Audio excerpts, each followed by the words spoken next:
तो आप मात्र 2 लाख रुपए से इस काम को शुरू कर सकते हैं। एक ऐसा बिजनेस जिसको खोलने से पहले आप गारंटी से ये बोल सकते हैं कि ये बिजनेस मेरा चलेगा ही चलेगा। गवर्नमेंट आपको आगे से चलकर लोन की सुविधा प्रोवाइड करा रही है। मैं आपको एक ऐसा बिजनेस बताने जा रहा हूं और इस बिजनेस की आने वाले टाइम में बहुत ही ज्यादा डिमांड बढ़ने वाली है। नमस्कार दोस्तों, आज के इस वीडियो में मैं आपको बताने जा रहा हूं एक बहुत ही बढ़िया बिजनेस। मैं आपको एक ऐसा बिजनेस बताने जा रहा हूं कि जिसको कि गवर्नमेंट सपोर्ट भी कर रही है और गवर्नमेंट आपको आगे से चलकर लोन की सुविधा प्रोवाइड करा रही है। और ये बिजनेस 2024 में बहुत ज्यादा चलेगा क्योंकि आने वाला टाइम इसी बिजनेस का है, जिसको आप बहुत ज्यादा इन्वेस्टमेंट से भी शुरू कर सकते हैं और बहुत कम इन्वेस्टमेंट से भी शुरू करते हैं। एक ऐसा बिजनेस जिसको खोलने से पहले आप गारंटी से ये बोल सकते हैं कि ये बिजनेस मेरा चलेगा ही चलेगा। जब तक दोस्तों इंडिया में कंस्ट्रक्शन का काम चलता रहेगा तब तक वो आपका बिजनेस चलता रहेगा। मैं आपको बताने जा रहा हूं सीमेंट की ईंटों का बिजनेस। जब तक इंडिया में घर, मकान, बिल्डिंगें कुछ भी ऐसा बनता रहेगा तब तक आपका ये बिजनेस चलता रहेगा। इस बिजनेस की पूरी फुल मैं जानकारी आपको दूंगा और इस बिजनेस को आप बिल्कुल कम इन्वेस्टमेंट से भी शुरू कर सकते हैं। और दोस्तों आगे तो जितनी मर्जी इस बिजनेस में आप इन्वेस्टमेंट कर सकते हैं। तो मैं आपको अब स्टेप बाय स्टेप सारा बताने जा रहा हूं कि ये बिजनेस आप कैसे शुरू कर सकते हैं। जहां से आपने मशीनें परचेज करनी है वो भी मैं आपको उनका नंबर दूंगा, आप वहां से जाकर मशीनें परचेज कर सकते हैं। तो दोस्तों ये कोई स्पॉन्सर वीडियो नहीं है, मैं किसी की एड वेड नहीं कर रहा। जिस किसी मैन्युफैक्चरिंग इंडस्ट्री का इसमें रेट कम होगा मैं आपको डिस्क्रिप्शन में उसी इंडस्ट्री का नंबर दूंगा, पहले आप ट्राई कर लीजिए और फिर जौन सा नंबर मैंने डिस्क्रिप्शन में दे रखा फिर वहां से आप ट्राई कीजिए। अगर आपको वहां से कुछ सस्ती लगे मशीनरी तो आप वहां से परचेज कर सकते हैं। जौन सी ईंटें होती हैं मिट्टी की लाल ईंटें, क्योंकि वो प्रदूषण भी बहुत ज्यादा फैलाते हैं और उन ईंटों को बनाने के लिए मिट्टी वो भी अवेलेबल नहीं हो पा रही। के मालिक हैं, ऑनर है, उनको भी बहुत बड़ी इसमें एक हिसाब से आप बोल सकते हैं कि चुनौती का सामना करना पड़ता है और इसमें आपको लाइसेंस वगैरह बहुत से लेने पड़ते हैं। और लाइसेंस तो देखिए सीमेंट की ईंटें बनाएंगे उसमें भी लेना पड़ेगा, बहुत ही इजी मिल जाएगा वो। उसमें मैं आपको बताता हूँ लाइसेंस कौन सा चाहिए। एक तो आपको जीएसटी चाहिए, दूसरे नंबर पर अगर आपके पास 10 से 15 लेबर है, 10 से 15 की गिनती में अगर आपके पास लेबर काम करती है फिर उनका भी आपको वो लाइसेंस चाहिए लेबर का। और एक लाइसेंस और चाहिए आपको उद्योग का लाइसेंस, वो भी आपको बिल्कुल इजीली तरीके से मिल जाएगा, उसमें भी कोई ज्यादा इश्यू नहीं है। तो ये तो आपके लाइसेंस की होगी रिक्वायरमेंट। अगर आपने ये नया काम खोलना है तो उसको मैं चलाने का आपको इसमें थोड़ा सा एडवांटेज दे रहा हूँ कि आपने सबसे पहले जाना है नज़दीकी कोई भी प्रॉपर्टी डीलर है, जितने भी आपके नज़दीक है उनको सबको आपने बताना है कि आपने सीमेंट की ईंटों का एक छोटा या बड़ा प्लांट लगा रखा या कारखाना खोल रखा, कुछ भी आप बोल सकते हो, और अपना इन्वेस्टिंग कार्ड उनको जरूर दीजिए। और नंबर 2, आपने जौन से बिल्डर होते हैं, जौन से बिल्डिंगें बनाकर घर, मकान, दुकान बनाकर बेचते हैं, उनके पास भी जाना है और उनको भी बोलना है कि हम देखिए सर ऐसे हमने ये एक छोटा सा प्लांट लगा रखा है या कारखाना खोल रखा है सीमेंट की ईंटों का, और आप हमारे पास से ये ईंटें परचेज कीजिए, हमसे लीजिए। और मैं आपको गारंटी से बोल रहा हूँ थोड़ा बहुत तो ऑर्डर आपको आपके पास जरूर आएगा। अब मैं आपको बता रहा हूँ लेबर, जो उनसे सीमेंट की ईंटें हैं उसकी लेबर में और मिट्टी की ईंटें की लेबर में कितना फर्क है, बहुत ही बड़ा फर्क है इसमें। देखिए जिन लोगों के मिट्टी की ईंटें बनवाते हैं उनको आप जाकर पूछिए कि बाहर से लेबर मंगानी पड़ती है और बहुत ही बड़ी गिनती में वो लेबर मंगाते हैं।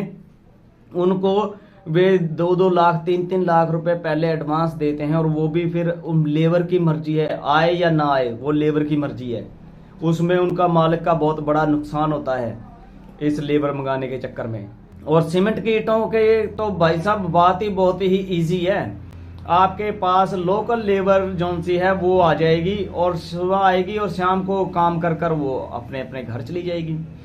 और दूसरा फर्क ये है, सीमेंट की ईंटें बनाने के लिए आपको रॉ मटेरियल बहुत ही आसानी से मिल जाएगा। उसमें आपने क्या चाहिए, उसमें आपको चाहिए सीमेंट और कंक्रीट, बजरी। इसमें एक रेत आता है जिसमें बिल्कुल छोटे छोटे कंकर से होते हैं ना, डस्ट स्टोन भी बोलते हैं उस रेत को, और तिबड़ी भी बोलते हैं। उसके अंदर छोटी छोटी बजरी होती है, कंक्रीट सा, तो आपको वो चाहिए। अगर वो भी ना मिले तो सिंपल जो सा रेत है वो, उससे भी आप काम चला सकते हैं। सीमेंट आपको इसमें यूज करना है, वो करना है आपको ओपीसी सीमेंट, आपने यूज करना ओपीसी। अगर आप पीपीसी सीमेंट यूज करेंगे तो इसमें हार्डनर भी मिक्स करना पड़ेगा। इसमें आप ओपीसी सीमेंट यूज कर सकते हैं, बिल्कुल इजी, बहुत ही आसानी से मिल जाएगा सब कुछ। सीमेंट के प्लांट में और मिट्टी की ईंटों के प्लांट में बहुत ही बड़ा फर्क है, वो है आपके इन्वेस्टमेंट का। अगर आप मिट्टी की ईंटों का भट्टा चलाएंगे तो आपके पास लगभग 2-2.5 करोड़ रुपया होना चाहिए। और अगर आप सीमेंट की ईंटों का प्लांट लगाएंगे तो आप मात्र 2 लाख रुपए से इस काम को शुरू कर सकते हैं। 1.5 लाख के करीब आपको 2 मशीनें आएंगी। एक मशीन आएगी मिक्सर, जिससे आप वो सारा मटेरियल मिक्स कराएंगे, और दूसरी आएगी हाइड्रोलिक, तो वो मैं आपको इसी वीडियो में दिखा दूंगा अभी, ठीक है, कौन सी मशीन। और 2 लेबर, आपका काम चल जाएगा। और 50,000 का आप मटेरियल ले आए। और इसमें ऐसा है, बरसातों में वो मिट्टी के ईंटों वाला भट्टा 6 महीने बंद है, 6 महीने काम चल रहा है, बरसातों में उसका काम ही नहीं चलता। आपके अगर शेड आपने डलवा रखा है तो बरसातों में आपका काम चलेगा। और जब आपके पास ऑर्डर ज्यादा आने लगे तो आप बड़ी मशीनें ले आ सकते हो, आप प्लांट को ज्यादा बड़ा बना सकते हो। तो ये तो आप पर डिपेंड है, आप कितने ज्यादा ईंटें अपनी सेल करते हो, कितने आपके पास ग्राहक है, कैसे आप उनसे डील करते हो। और अब इसका मैं आपको बता रहा हूं कि इसके एक ईंट के ऊपर लागत कितनी आएगी, एक ईंट के ऊपर आपका खर्चा कितना आएगा। एक ईंट के ऊपर आपका खर्चा आएगा लगभग 3 से 3.5 रुपए। और ईंट कितने की बिक रही है इस टाइम, 5 से 6 रुपए में। तो आप सोच सकते हैं, आप देख सकते हैं कितना आपको प्रॉफिट होगा। और जौन सी मशीन मैंने आपको बोली है अभी, 1.5 लाख में दोनों मिक्सर और वो मशीन, वो लगभग 2000 ईंट तो बिल्कुल आसानी से निकालेगी। अगर इसमें लेबर चाहे तो 3000 ईंटें भी निकाल सकती है। और एक मशीन आती है जिसमें कि 6 ईंटें निकलती हैं। बहुत ही बड़ा प्लांट है वो तो आपको 20-25 लाख रुपए में लगेगा सारा। उससे कन्वर बेल्ट से ही सारा मटेरियल आता है मशीन के अंदर, ठीक है। तो ये सब है। देखिए, मिट्टी की ईंटें पकाने में बहुत ही बड़ी रकम आपको खर्च करनी पड़ती है कोयला ले आने में। और ये सीमेंट की ईंटें पकती है पानी से। आप 10-12 दिन इसको पानी पिलाओ तो वो ईंटें बिल्कुल तैयार होगी पककर। अगर आप मिट्टी की ईंटों, उसमें सिलाब आ जाती है, सीलन आ जाती है, तो उससे क्या होता है, पेंट करा रखा है बहुत बढ़िया, तो वो पेंट भी खराब हो जाता है सीलन से। और सीमेंट की ईंटों में ये प्रॉब्लम आपको बहुत ही नामात्र देखने को मिलेगी। ये सबसे बड़ा इसका एक प्लस पॉइंट है। और देखिए, जब आप कॉर्नर के वो पिलर भरते हो ना, तो वो सारा ही कंक्रीट से बना होता है, सीमेंट, रेत, बजरी, कंक्रीट, है ना, इससे सारा भरा होता है। तो उसकी मजबूती आप बहुत ज्यादा मानते हो, तो उसकी ही तो ये ईंटें बन रही है उसी मटेरियल से। सिर्फ इसमें फर्क क्या है कि वो आपने वो लोहा नहीं लगा रखा, वो सरिये नहीं डाल रखे इसमें, नहीं तो ये भी आपका वो एक कॉर्नर वाला पिलर ही खड़ा हो जाएगा। मेरे कहने का मतलब ये है कि आप कम रेट में और ये बिजनेस आप चला सकते हैं।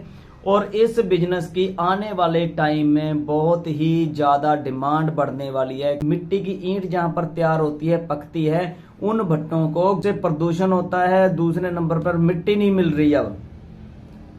तो ये आप बिजनेस कीजिए, कहीं भी कर लें आप। ये नहीं है गांव में या शहर में, मैं बता रहा हूं कि गांव का बहुत बढ़िया बिजनेस है या शहर का। आप इस बिजनेस को गांव में कर लीजिए चाहे शहर में कर लीजिए, कहीं भी करें। अगर आपको ये कम रेट वाली मशीनरी चाहिए तो डिस्क्रिप्शन में आप देखिए, वहां पर मैंने एक नंबर दे रखा है, उस नंबर पर आप फोन कीजिए और आप अपनी मशीनरी को परचेज कर सकते हैं कम रेट में। अगर आपको ये वीडियो अच्छी लगी तो इस वीडियो को शेयर और लाइक जरूर कर दीजिए कि और भी किसी को इस वीडियो का फायदा मिल सके। और अगर आप हमारे चैनल पर नए हैं तो हमारे चैनल को कर दीजिए सब्सक्राइब। नई वीडियो ऐसी अपलोड करें तो नोटिफिकेशन आपको मिल सके सबसे पहले।